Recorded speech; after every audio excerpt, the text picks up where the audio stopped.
Boa noite, amados. Muito bem-vindos a um novo encontro para a nossa aula de eletricidade, física de terceiro módulo. Hoje nós vamos dar continuidade aos nossos estudos, certo? Estudando os tipos de eletrização. Primeiramente, o que vinha a ser eletrização? Eletrização, amados, é a capacidade que dois ou mais corpos têm de, ao entrar em contato um com o outro, transferirem cargas elétricas. Isso porque vocês já sabem que os corpos, a matéria, ela armazena cargas elétricas. Lembram-se das cargas elétricas positivas, dos prótons, e as cargas elétricas negativas, os elétrons?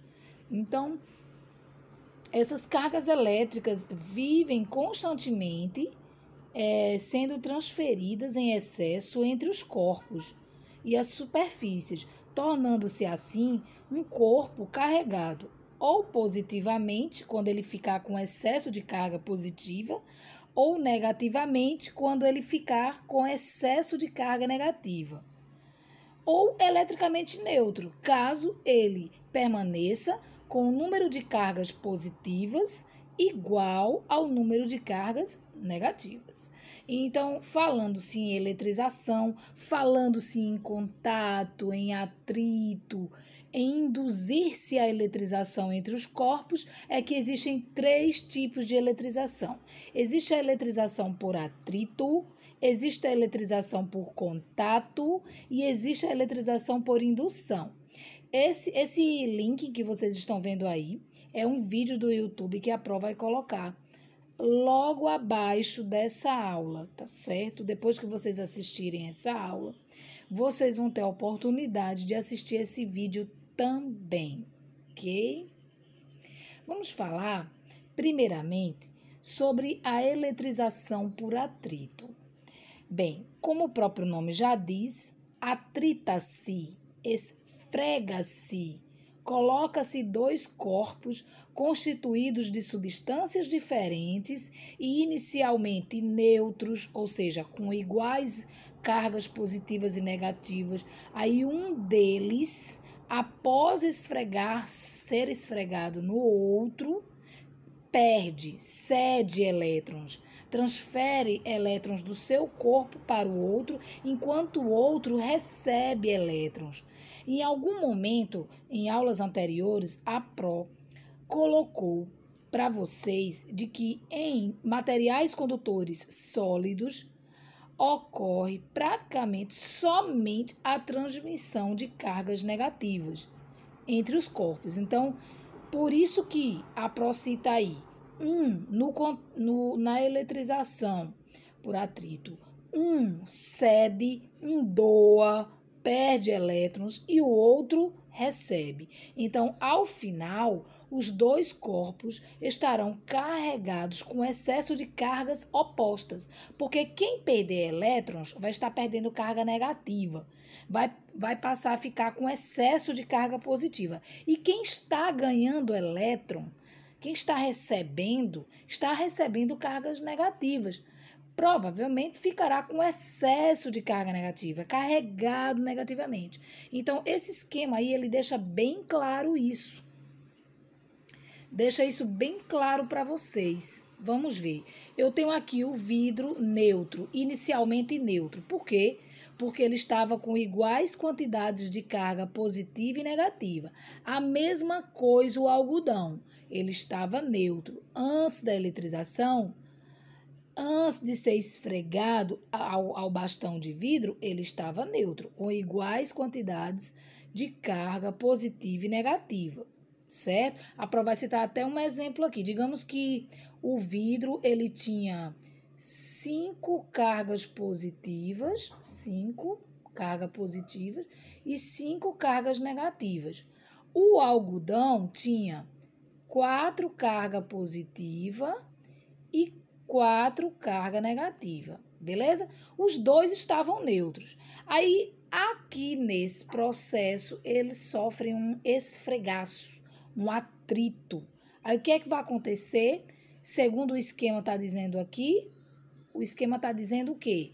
que está havendo transferência, olha aqui, ó, de elétron, carga negativa, do bastão para o algodão. Então, quem é que está perdendo elétrons? Quem é que está doando? O bastão de vidro, não é isso? Se ele está doando elétrons, ele vai perder carga negativa. Ele vai ficar com excesso de carga positiva. E o algodão, que está recebendo elétrons, vai passar a ficar com mais carga negativa do que positiva. Então, vamos imaginar que o bastão doou aqui menos 2 cargas negativas para o algodão. Aí, aqui onde tem menos 5, ele não perdeu 2, vai passar a ficar... Ele vai continuar com as 5... Deixa eu apagar aqui. No final, o bastão de vidro que perdeu 2 cargas negativas, ele vai permanecer com as 5 cargas positivas, só que a negativa, que ele tinha 5, não perdeu 2, então ele vai ficar com quantas? 3. Ele passou a ficar com excesso de carga positiva, beleza? Vocês entenderam, pessoal? Eu pedi para vocês imaginar que o bastão de vidro que tinha 5 cargas positivas e 5 negativas, cedeu 2 cargas negativas para o algodão. Então, dessas 5 negativas aqui, ó, ele perdeu 2, vai ficar somente com 3. Ou seja, vai passar a ter mais carga positiva do que negativa. Ele está com excesso de 2 cargas positivas, o bastão. Já o algodão tinha 4 cargas positivas, 4 cargas negativas. Ele vai permanecer com as 4 cargas positivas, que não acontece nada com elas. Mas as 4 negativas ganhou 2, passando a ficar com 6. E aí, amados, o algodão vai ficar com excesso de carga negativa. Ele vai passar a ter mais carga negativa do que positiva. Ele está com excesso de 2 cargas negativas. Vocês compreenderam, amados, a importância de se entender esse processo de eletrização por atrito, de transferência de cargas elétricas negativas entre os corpos? Deu para entender? Então, vamos recapitular. O que acontece na eletrização por atrito? Inicialmente, ambos os corpos envolvidos estão neutros, ou seja, com iguais quantidades de carga positiva e negativa. No processo de eletrização por atrito, o que acontece? Transferência de cargas negativas, transferência de elétrons, onde um doa e outro recebe. Quem doa perde carga negativa e fica com excesso de carga positiva, enquanto quem recebe ganha carga negativa e fica com excesso de carga negativa. Sabe o que isso significa? Que o bastão de vidro tornou-se um corpo carregado positivamente, enquanto o algodão tornou-se um corpo carregado negativamente. Beleza? Por causa do excesso de carga que eles passam a ter. Vejam como é fácil a eletrização por atrito, amados. É muito fácil. Vamos à eletrização por contato. Na eletrização por contato, ocorre de fato o que o nome está dizendo. Eletrização por contato. Você não vê mais esfregaço, atrito aqui. O que você vê é apenas uma aproximação acompanhado de um contato de superfície entre os corpos, sem esfregaço, sem atrito. Aí o que acontece na eletrização por contato? Vamos raciocinar aqui junto com a prova. Inicialmente, um corpo é sempre o quê? Neutro. Ele tem iguais quantidades de carga positiva e negativa. Aí, o que pode se aproximar dele? Ou um corpo carregado positivamente, com excesso de carga positiva, ou um corpo carregado negativamente, com excesso de carga negativa. O que pode acontecer se aproximar desse corpo neutro um corpo carregado positivamente. Vamos imaginar, a Pro já disse que no material condutor sólido não há transferência de cargas positivas, só negativas. Então, se esse corpo que está carregado, corpo B, positivamente, ele não vai perder elétrons. É mais fácil ele ganhar elétrons do corpo A, que vai o quê? Doar elétrons para o corpo B. Porque as cargas negativas de A se sentirão atraídas pelo excesso de cargas positivas de B.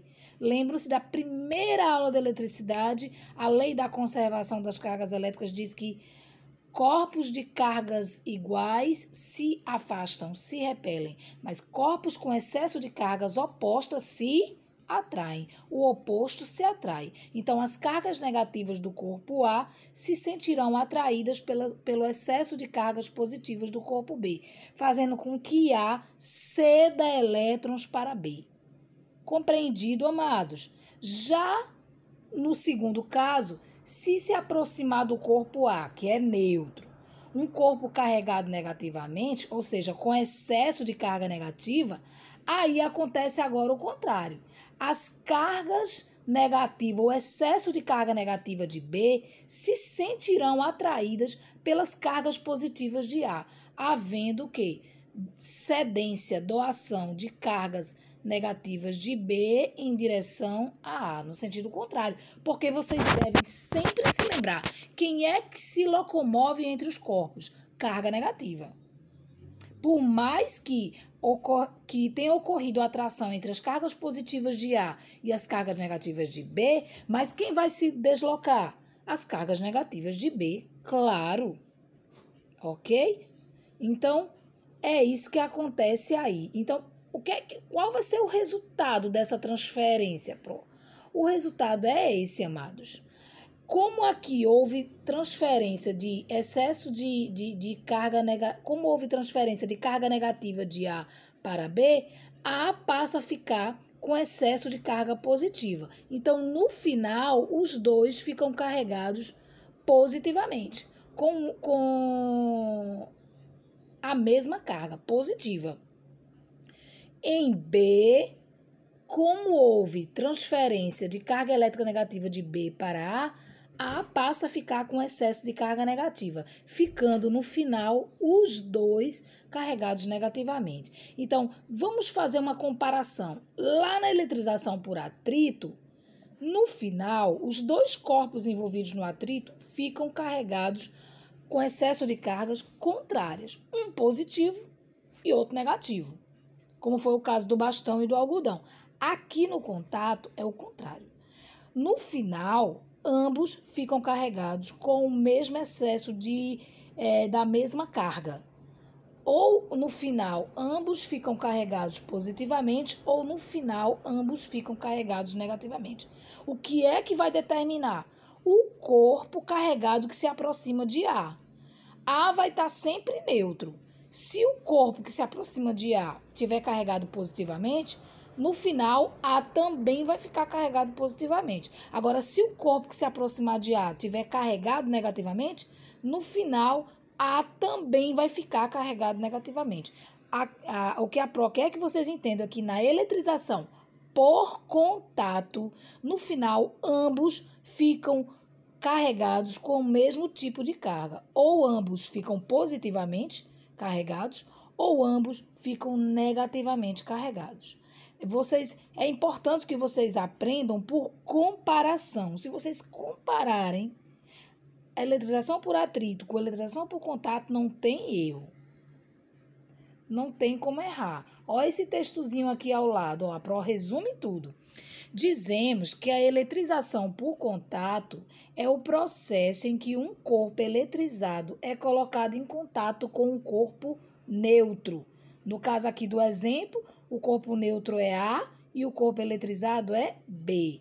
De preferência, devem ser usados dois corpos condutores de eletricidade.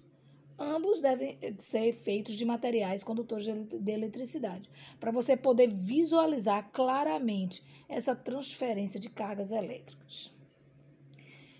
E, por fim, nós temos aí a eletrização por indução. Olha, enquanto no atrito e no contato houve de fato contato entre os corpos, a diferença é que no atrito tem esfregaço, atrito, e no contato não tem esfregaço. Mas nos dois tem contato entre os corpos. Aqui na indução, não. Você só induz, mas você não promove o contato entre os corpos. Veja que interessante.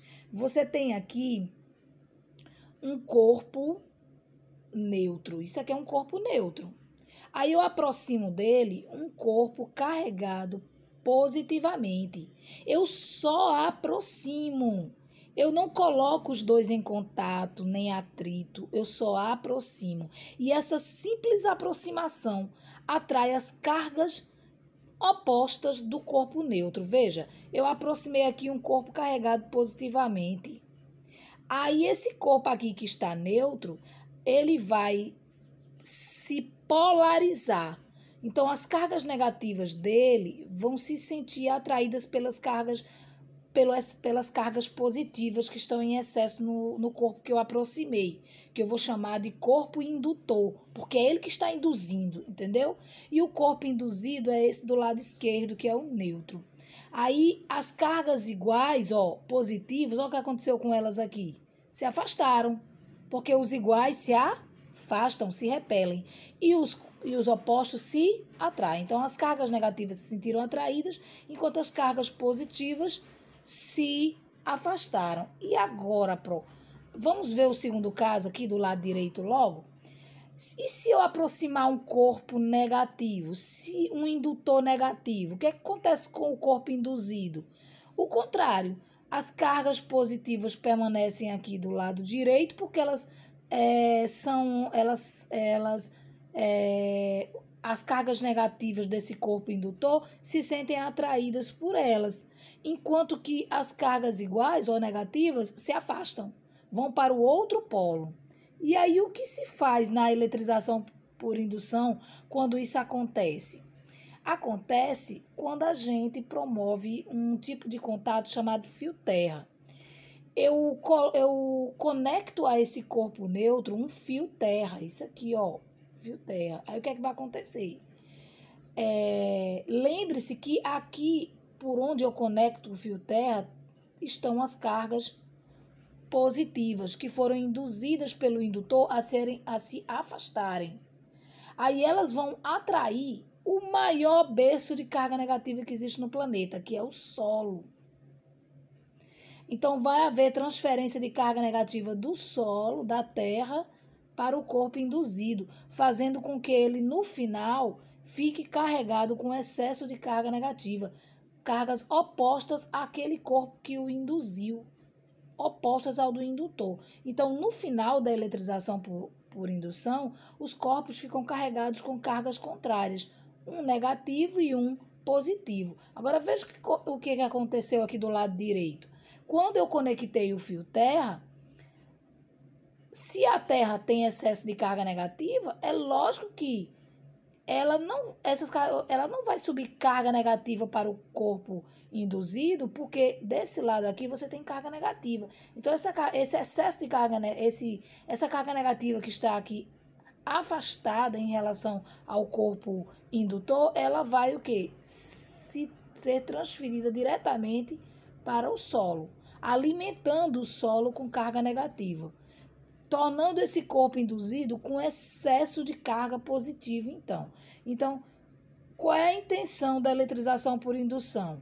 Que no final os corpos fiquem carregados com cargas opostas, um negativo, outro positivo, um positivo, outro negativo. Aí você pode me perguntar assim: professora, mas no atrito também é assim. No final, os corpos ficam carregados com cargas opostas. Correto, correto. Só que qual é a diferença aí entre o atrito e a indução? Que enquanto no atrito ocorre o contato direto e o esfregaço entre os corpos, e no final eles ficam carregados com cargas opostas, aqui na indução não ocorre contato entre os corpos, entre o indutor e o induzido, não ocorre. O que ocorre é a conexão de um fio terra no corpo induzido, fazendo com que ele fique com excesso de cargas contrárias ao corpo indutor. A intenção da indução é essa. ok? Vocês já devem ter ouvido falar que existem corpos condutores de eletricidade, os bons condutores de eletricidade, e existem corpos isolantes, aqueles que isolam, que tentam diminuir o contato entre os corpos e a eletricidade. Então, o que determina se o material é condutor ou isolante é justamente a existência de elétrons livres na superfície do material condutor. São eles, os elétrons, os responsáveis pela passagem e transporte da corrente elétrica através dos materiais, ok? Então, você vai ter um material condutor sólido, de preferência metálico, e o que acontece com ele? Ele está com elétrons livres na superfície, significa que ele está o quê? Eletrizado. Aí, ele vai estar eletrizado com íons, cargas positivas e cargas negativas, certo? E você sabe que as cargas negativas, elas ficam se deslocando livremente no material condutor sólido, tá? Sendo transferida entre os corpos condutores. Aí, os materiais condutores são aqueles que permitem essa livre passagem de cargas elétricas negativas entre os corpos, certo? Aí você tem materiais condutores sólidos, que são os mais comuns, pois eles permitem a passagem de elétrons, e o maior condutor sólido de eletricidade que existe são os metais. Depois dos metais vêm os líquidos e os gasosos, que permitem a passagem não só de cargas negativas, como de cargas positivas, de prótons. Por quê? Porque os líquidos, os condutores líquidos, a matéria no estado líquido e gasosa, ela é fluida. Então, ela consegue facilmente se deslocar de um meio para o outro, carregando consigo tanto cargas positivas como cargas negativas, que isso fique bem claro aqui, tá? Então, você tem as cubas eletrolíticas, que são espécies de pilhas já tradicionais existentes em laboratório, tá? Lâmpadas fosforescentes e as lâmpadas de neon, que carregam dentro de si materiais condutores no estado gasoso. E as cubas eletrolíticas carregam dentro de si materiais condutores no estado líquido, tá bom?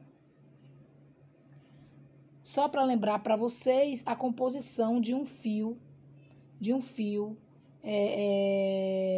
lâmpada, de interruptores, de tomadas. Ele é todo protegido e encapado por um material de plástico, de borracha, um material sintético específico para isso, para proteger o nosso corpo do contato direto com o material condutor e do choque elétrico, tá? Então, dentro você tem como mecanismos de proteção os fio fase, fio neutro e o fio de retorno, tá?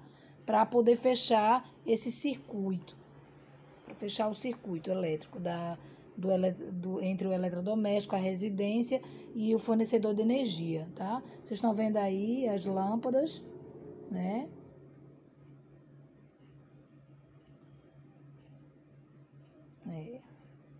As lâmpadas fosforescentes. Existe um tipo especial de material condutor chamado de semicondutores, que são sólidos capazes de mudar sua condição de isolante para condutor de acordo com sua grande facilidade. São exemplos mais comuns os semicondutores feitos de silício e de germânio, que são utilizados na fabricação de componentes eletrônicos, placa-mãe, de computadores, de eletrônicos no geral. São conhecidos como transistores. Olha ele aí, o transistor. É um componente semicondutor utilizado como amplificador ou interruptor de sinais ou de energia. Ele funciona, no caso, a corrente alternada, por exemplo. É composto de um material semicondutor com pelo menos 3 terminais para a conexão com um circuito externo. Os tipos de transistores mais conhecidos e utilizados são das siglas PNP, NPN e MOSFET, tá? que você encontra no mercado. Já os isolantes são aqueles materiais que oferecem resistência à passagem de corrente elétrica. Mas que fique bem claro, não significa que ele vai impedir que ocorra o choque elétrico. Depende da qualidade do tipo de material isolante que você está usando.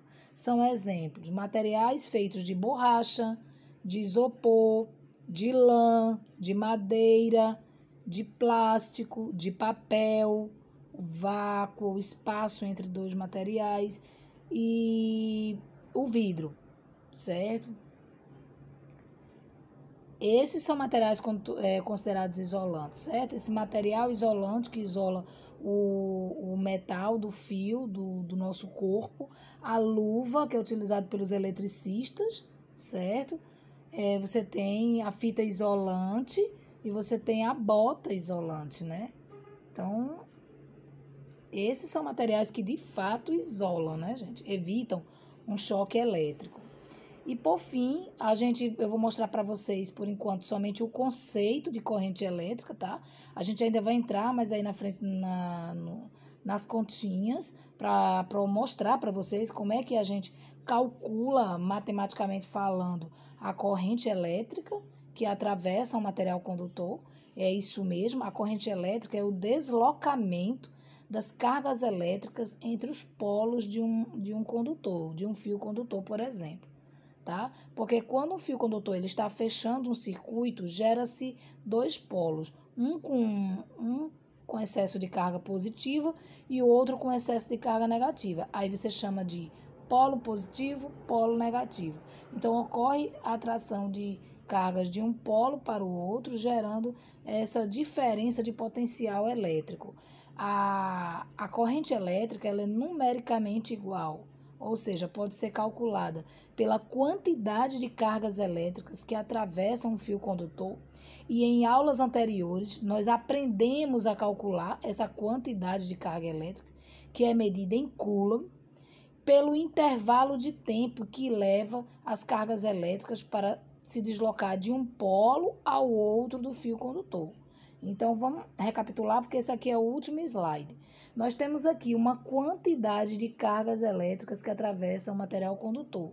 Essa quantidade é determinada por Q de quantidade de carga elétrica, que se desloca por um material condutor de um polo a outro. Você tem aqui o polo A e o polo B. Existe uma diferença de potencial entre eles. Por quê? Porque vai haver deslocamento contínuo de um polo a outro. Então, essas cargas elétricas elas vão levar um tempo para se deslocar. T de tempo para se deslocar de um polo ao outro. Elas vão levar aqui um tempo. Então, a corrente elétrica, que é representada pela letra I, de intensidade de corrente elétrica, ela é calculada, determinada justamente por essa quantidade de carga elétrica que atravessa um fio com um material condutor, dividido pelo tempo que essas cargas levam para se deslocar de um polo ao outro. Então, você vai pegar o quê? Q e dividir pelo tempo. Aí você acha a corrente elétrica, que é medida por coulomb por segundo, lógico, porque a carga é medida em coulomb e o tempo aqui em segundos, tá? Ou simplesmente ampere, que é a unidade internacional de corrente elétrica, tá bom, pessoal? É isso aí que a Pro tinha para passar para vocês hoje. A Pro espera que vocês tenham gostado da aula. A Pro vai colocar aí um ou mais 2 vídeos para vocês compreenderem também o que é choque elétrico, tá, pessoal? E até a próxima, tá?